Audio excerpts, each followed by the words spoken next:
On the evening of November 14, 1942, as darkness fell over the Pacific, the battleships USS South Dakota and USS Washington, escorted by 4 destroyers, slipped through the Black Water on a covert mission ordered by Vice Admiral Willis A. Lee to intercept a major Japanese force converging near Savo Island. The Japanese column was formidable. Cruisers and destroyers screened the towering battleship Kirishima, which threw up a silhouette of steel and smokestacks against the night sky. As the two sides closed, the sea itself seemed to hold its breath. Suddenly, the night erupted in flashes and thunder as heavy guns from both fleets opened up, tracer and shellfire stitching the darkness, while the reports of 14-inch and 16-inch guns shook the hulls of the smaller ships. Shells exploded against armor and deck plating, sending geysers of water and shrapnel into the air, while smokestacks and superstructures caught flame. The Japanese commanders believed they had maneuvered to deliver a decisive blow to the Americans. South Dakota and Washington answered in kind, matching bearings and returning salvo for salvo. Amid this chaos, as South Dakota was about to enter the thick of the fight, a sudden electrical blackout struck her. Radar went dead, internal communications went silent, and the vital radio link to Washington was severed. In the middle of a naval night battle where milliseconds and precise gunnery could mean life or death, losing eyes and ears was catastrophic. Refusing to be paralyzed by the blackout, Captain Thomas L. Gatch made the hard call to press on. Eccentric and admired for his exacting standards, Gatch believed in the training and discipline of his crew and trusted that their hours spent at the guns would carry them through. He ordered the ship to maintain course and to rely on visual spotting, sound bearings, and the steady hands of veteran gun crews. What followed was the rare and brutal spectacle of battleship combat, an anachronistic throwback even by World War II standards where chief weapons were not aircraft or torpedoes but gunnery, armor, and seamanship. South Dakota's anti-aircraft batteries and imposing array of 40mm Bofors, the older 1.1-inch guns, and numerous 20mm Oerlikon autocannon sprayed the air and sea edges with a dense curtain of fire designed to shred attacking warplanes. But in this fight, those batteries also served to suppress and confuse smaller surface targets and to protect the bigger battery crews from strafing. Close-range cannon and the heavy main battery worked in concert. Fire control teams tracked bearings using optical rangefinders and the last working spotters. Drill-trained loaders rammed 16-inch projectiles into the breeches in rhythm, and the mammoth shells, each weighing more than a ton, arched and plummeted to slam into enemy plates with terrifying force. The atmosphere aboard was a mixture of grim focus and fierce pride. Men at the guns moved like a single organism, shouted commands cutting through the concussion. Damage control parties patched ruptured bulkheads and pumped out compartments to keep buoyancy. And the engine room crews kept the turbines singing so the ship could maneuver. The human cost was immediate and real. Splintered decks, scorched paint, and wounded sailors called urgently for stretchers. But the ship stayed in the fight because of training, leadership, and resilience. While the duel unfolded in the dark, this clash was embedded in a larger wartime evolution. By 1938, the Japanese Empire had repudiated naval treaty limits, and world navies were scrambling to respond. Aircraft and submarines had already demonstrated that the battleship's supremacy from World War I was no longer absolute. The South Dakota class was the U.S. Navy's answer. Modernized hulls with heavier deck armor to resist plunging aerial and long-range shell fire, tighter compartmentalization to survive torpedo damage, and heavier, more accurate fire control to deliver punishing displacing roughly 35,000 tons and stretching nearly 700 feet.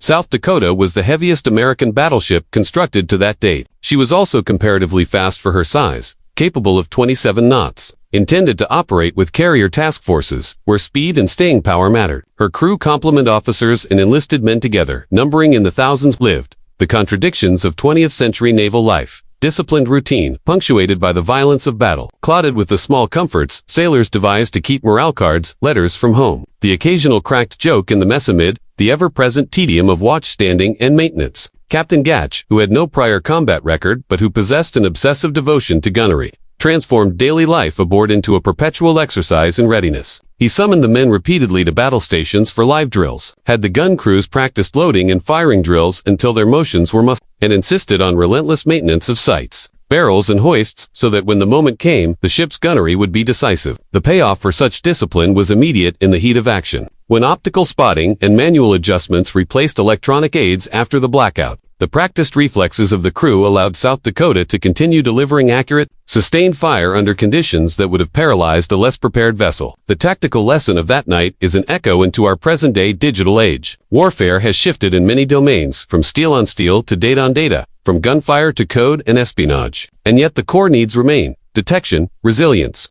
rapid response, and a human commitment to discipline and contingency planning. Today, instead of armor and main batteries, individuals and families need defensive measures to protect personal data and identity. Data brokers collect, aggregate, and sell intimate details, addresses, phone numbers, purchasing history, social links, often without clear consent or oversight. That harvested information can be used for anything from nuisance marketing to far more dangerous harms. Identity theft, targeted phishing attacks, doxing, or harassment. Left unchecked, this invisible commerce in personal data becomes its own kind of battlefield in which the unprepared can be wounded unexpectedly. To counter that threat, some people and organizations enlist privacy services that act as digital damage control teams. A service like DeleteMe performs the tedious but crucial work of locating personal records across hundreds of data broker sites and submitting opt-out or removal requests, then monitoring for reappearances and repeating removals as needed. The difference between a one-time scrub and continuous monitoring is the difference between a brief lull and sustained security. Data that is removed today can be resold and republished tomorrow, unless someone watches for it. In our own experience at Dark Seas, partnering with privacy specialists allowed us to see measurable results dashboards that tracked removals, reports showing which aggregators had been contacted, and a reduction in unsolicited outreach and suspicious account creation attempts tied to scrubbed emails and phone numbers. Because identity protection is not just an individual concern, but a family one. Many services offer family plans so parents can extend coverage to children and elderly relatives, bundling protections and simplifying ongoing management. If you value the same kind of readiness and layered defense that kept ships like South Dakota and Washington afloat in perilous nights,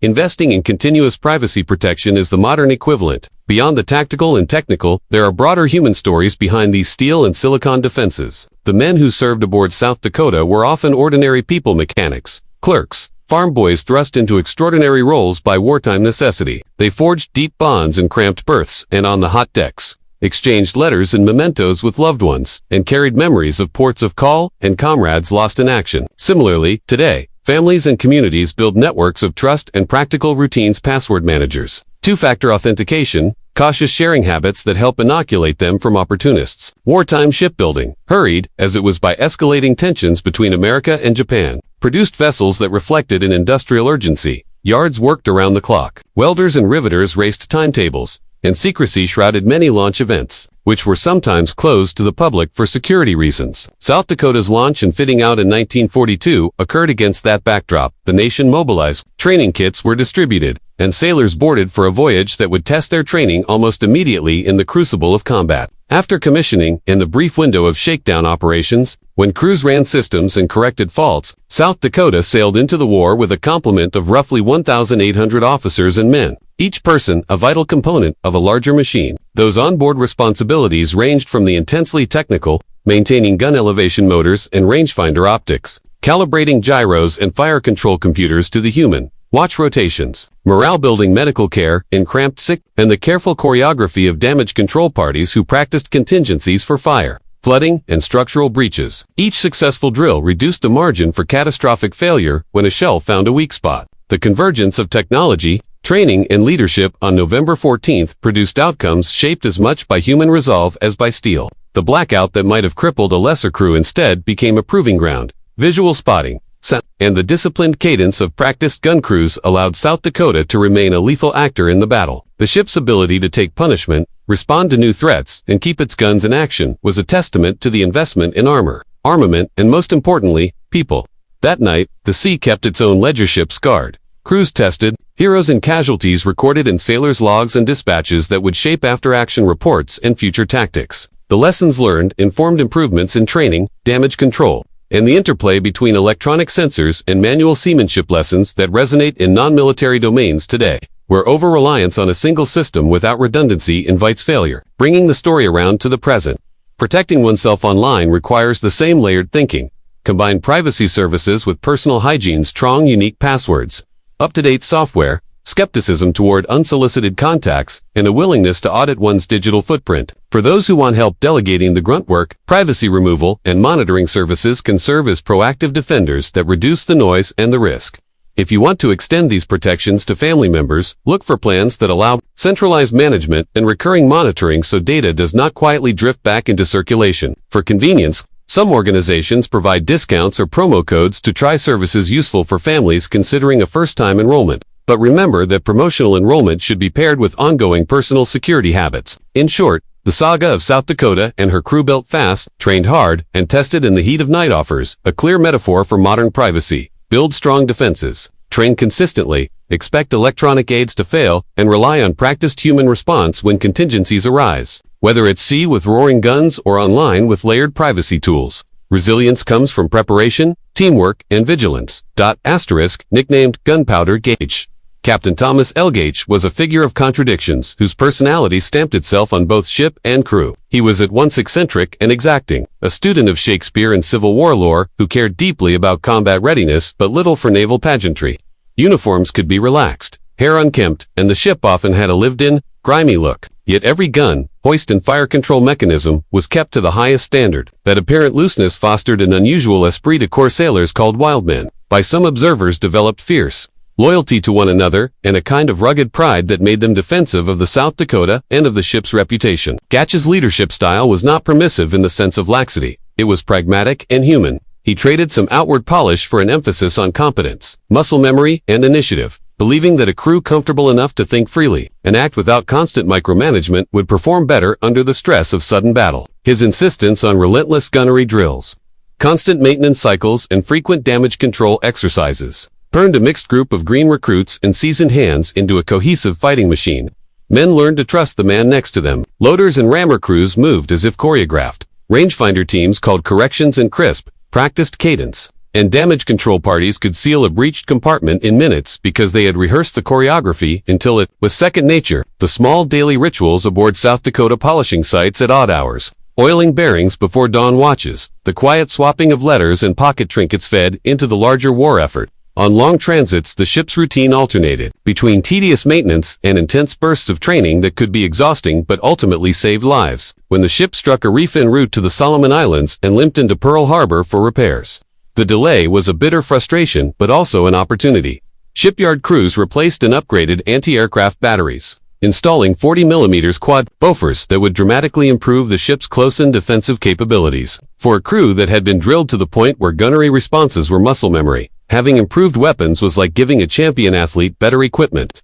By October 1942, back at sea and newly outfitted, South Dakota joined Task Force 16. The unit centered on USS Enterprise under Rear Admiral Thomas C. Kincaid. The strategic picture around Guadalcanal was dire. Japanese forces were pushing hard to eject American troops from the island. Naval and air commanders on both sides were learning how to fight in a new kind of combined arms environment, and carriers, cruisers, and battleships all had to adapt to threats from the air, from submarines, and from ever more daring surface engagements. At the Battle of the Santa Cruz Islands on October 26, South Dakota's crew saw the payoff of their grueling preparation. Enterprise became the focus of a concentrated Japanese air assault, and South Dakota's gunners opened up in a tremendous, disciplined barrage. The ship's men claimed dozens of kills, and whether credited officially with 26 or informally with 32. The reality was that the concentrated flak and rapid-fire discipline of the gun crews made it very hazardous for attacking aircraft to close on the carriers. The victory was partial and costly. A 500-pound bomb punched into a main turret, and although heavy armor spared the gun crews the worst of the blast, the concussions and splinters caused casualties elsewhere on the bridge and among officers and lookouts. Captain Gach, exposed on the bridge and deeply involved in the action, suffered a life-threatening wound to the neck. 2 quartermasters rushed in and performed emergency aid that almost certainly saved him. The fog of battle produced further peril. A communications breakdown in the heat of the moment caused South Dakota to lurch dangerously close to Enterprise before helmsman corrected course. The captain's incapacitation required executive officers to assume control and to steady the ship's role in the task force. Nerves were raw, judgment frayed, and in the confusion, South Dakota's heavy guns mistakenly engaged 6 returning American dive bombers, an incident that reinforced the ship's reputation among Navy pilots who learned to keep a cautious distance from the vessel. The damaged but undeterred battleship and her crew did not retreat from action. Instead, they prepared for what lay ahead. November's operations around Guadalcanal were a test of endurance, seamanship, and improvisation under duress. On the night of November 14th, Task Force 64 steamed to intercept a Japanese force that had attacked Henderson Field. Admiral Willis A. Lee placed his faith in surface ships to blunt the Japanese drive, and the American formation Enterprise, Washington, South Dakota, and 4 destroyers moved to engage. The night battle that followed was chaotic, brutal, and emblematic of an era when surface combat still could decide an engagement. Japanese destroyers and cruisers screening heavier capital ships like the Battleship Hiroshima swarmed and launched torpedoes and gun barrages, seeking to break the American line. In the thick of it, South Dakota suffered a crippling electrical failure. Radar and many communications went dead, forcing the ship to fight almost entirely by sight, by the sound of shells and engines, and by the trained instincts of men who had spent months drilling for exactly these contingencies. With Washington out of direct contact, South Dakota closed on the enemy with a determination born of habit and training. Smoke, flames, searchlights, and the thunder of great guns created an almost surreal nightscape. Searchlights exposed targets. Guns answered with salvos and torpedoes. Dozens of them slew through black water with lethal intent. For a while it seemed the ship might escape the worst of the torpedo attacks. But when the Japanese ships concentrated gunfire on South Dakota at a range of roughly 5,000 yards, the result was devastating. The ship took dozens of hits, punched holes in armor and superstructure, splinters riddled decks, and fires broke out in confined compartments. Casualties mounted in a storm of metal and smoke. Men who had been drilled to move without hesitation now found themselves carrying the wounded, shoring up bulkheads, sending up signals, and doing whatever was necessary to keep the vessel afloat. The immediate hours after the battle were a dizzying blur of medical triage, firefighting, and repairs. Damage control teams worked with a grim, deliberate rhythm, patching ruptures below the waterline, cutting away twisted metal to reach damaged pumps, plugging ruptured steam lines, and jury-rigging generators to restore power to critical systems. Surgeons and corpsmen labored in primitive conditions to treat massive trauma shrapnel wounds, burns, and crushed limbs, while officers took stock of losses in men and machinery. The degree of the ship's impairments forced tough operational decisions. Could South Dakota remain combative? Should she be withdrawn for extensive repairs? Admirals and captains weighed risks for the task force as a whole, realizing that every ship out of action weakened the American position around Guadalcanal. Yet within the ship, even as injured men were moved below decks and decks were swept for fires, the tone was not merely despair. It was a focused determination to do the next necessary thing. That mixture of grief, anger, pride, and discipline so often found in combat units sustained the crew. Through the hours and days that followed, long-term consequences of the engagement extended beyond immediate repairs and casualty lists. After-action reports and survivor accounts informed changes in tactics, gunnery coordination, and intership communication protocols for night actions. The limits of electronic aids like radar became apparent when electrical failures occurred, so commanders emphasized redundancies, optical spotting, more robust manual signal training, and clearer damage control procedures. Shipyards and ordnance officers absorbed lessons about shell placement, armor distribution, and the need for faster repair cycles that could return battered ships to action more quickly. For the men who had survived, memories of chaos and courage became part of their personal histories. Letters home, post-war recollections, and historical narratives would preserve both the tactical lessons and the human stories of sacrifice. The ship that had been groomed under Gacci's idiosyncratic standards, the vessel whose crew had learned to rely on practice and improvisation, limped away from the battle scarred but infused with proof that disciplined training and human initiative mattered. As much as any technological advantage, the broader strategic arc around Guadalcanal also shifted in the wake of these clashes. While individual engagements cost ships and men, the cumulative effect of American resistance, bolstered by resilient crews and increasingly effective air and sea coordination, forced the Japanese to reallocate resources, modify operational plans, and eventually concede the initiative in the campaign. The South Dakota's trials and tribulations illustrate how industrial capacity, tactical innovation, and the human element combined in brutal contest to shape the Pacific War's outcome. Finally, the story of Gacci and his crew resonates as a metaphor for modern-day struggles where technology and human skill must coexist. As we delegate detection to sensors, algorithms, and services, we must still train, practice, and maintain the human systems that respond when tools fail. Whether on a steel deck with roaring guns or behind a screen defending personal data, the lesson endures. Preparation, teamwork, and the willingness to act under pressure make the difference between survival and catastrophe. The South Dakota was badly damaged and in deep trouble, but the carnage carried a grim silver lining. The fire, smoke, and noise from the battleship versus battleship clash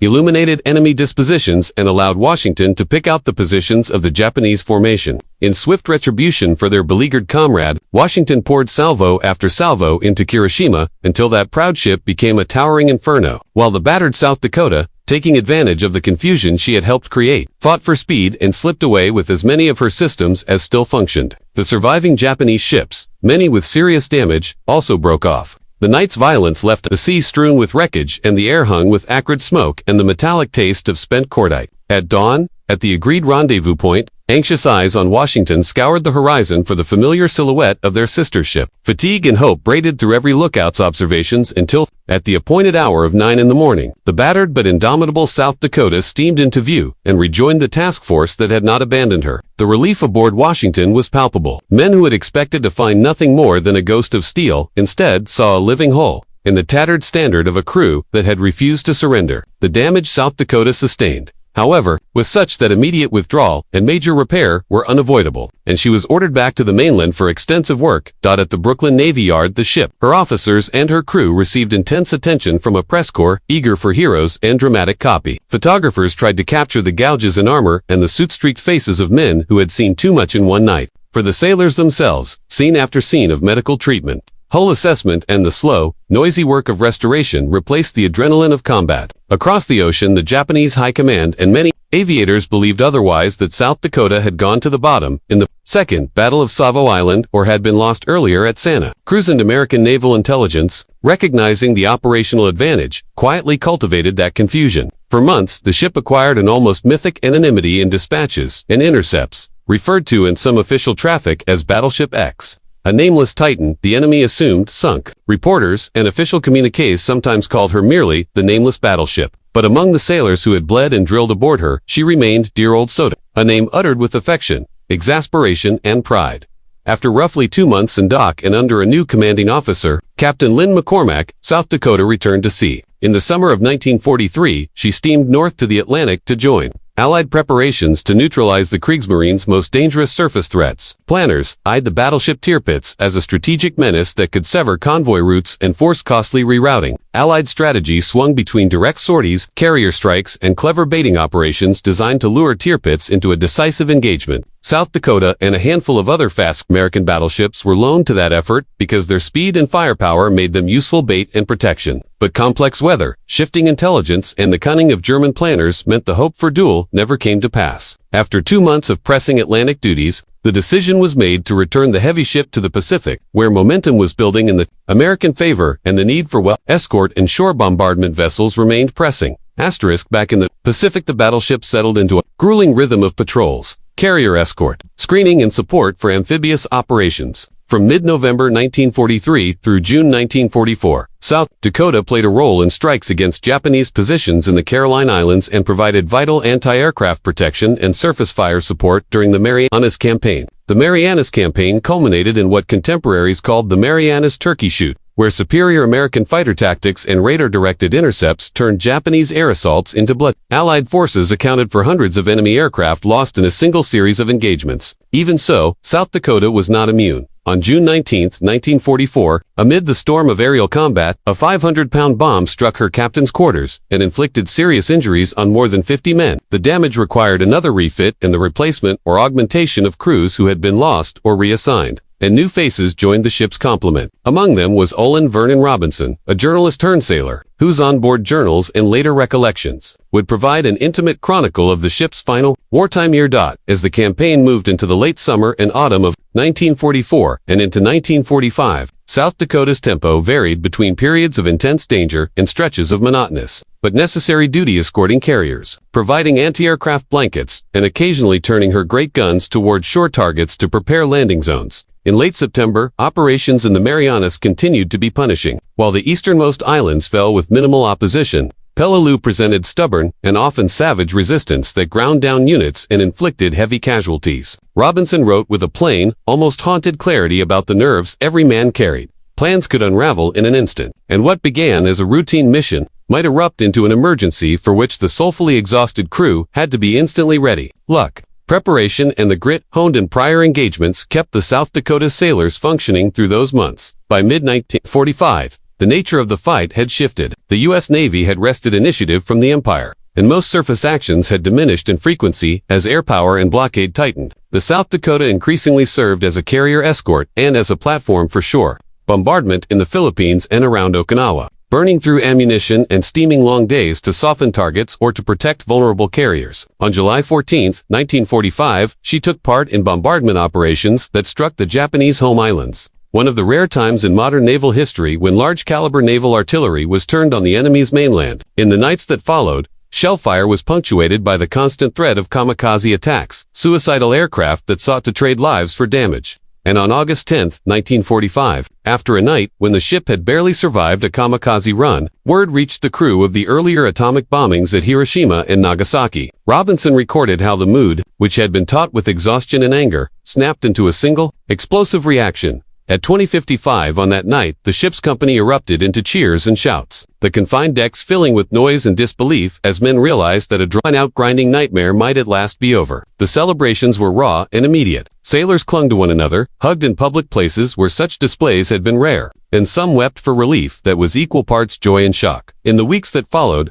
South Dakota steamed into Tokyo Bay and stood among the armada assembled for the formal surrender. On September 2, 1945, Fleet Admiral Chester Nimitz accepted Japan's surrender on behalf of the United States and the Allied powers. In South Dakota's band, sailors and officers bore witness to the formal end of the war. When the ship departed the bay a few days later, logbooks recorded a staggering mileage, some 246,000 miles steamed during her wartime service. Each mile, a ledger of patrols, battles, convoy, escorts, and missions that collectively helped tip the balance in the Pacific.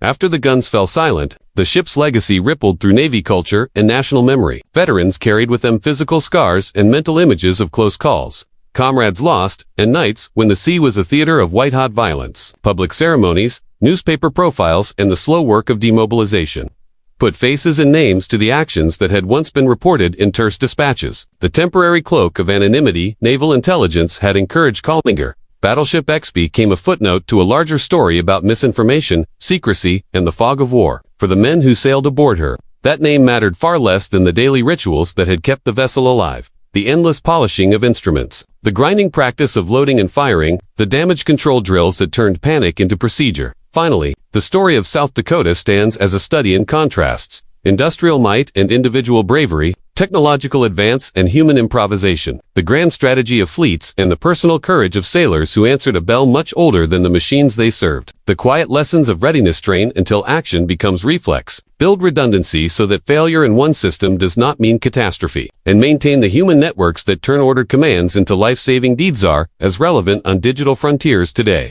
as they were amid the flash and iron of the Pacific night.